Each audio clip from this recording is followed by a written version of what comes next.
Ce geste, rapide et précis, Laurent le maîtrise depuis plus de 20 ans. Son métier est peu connu, il est d'ailleurs le seul barbier de la ville de Cannes. Aujourd'hui propriétaire de son propre établissement, Laurent est un barbier expérimenté.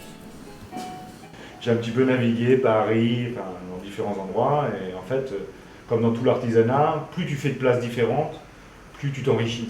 Parce que tu prends à chaque fois, chez tous les employeurs, des petites choses. Véritable passionné, il a créé un salon très particulier qui transporte ses clients dans une atmosphère intemporelle. Tout ici est authentique, Laurent a tout à fait saisi la clé de son métier. Je pense que c'est de passer un très bon moment avec les gens, parce qu'en fait, ils arrivent dans une certaine situation, et ils repartent normalement plus beaux quand ils sont arrivés. Alors en général, c'est plutôt un bon moment entre nous. Les hommes qui franchissent le seuil de la boutique sont très souvent des habitués.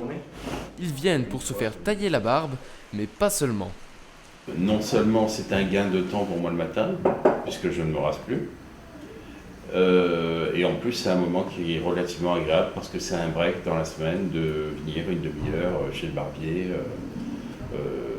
se poser pour se faire tailler la barbe. Laurent est aussi collectionneur et amasse toutes sortes de rasoirs et autres accessoires de barbier. Certains objets ont plus de 200 ans, un véritable musée et quelques trésors comme cette bouilloire du début du XXe siècle. Il y avait des petits trous pour diffuser l'eau en fait.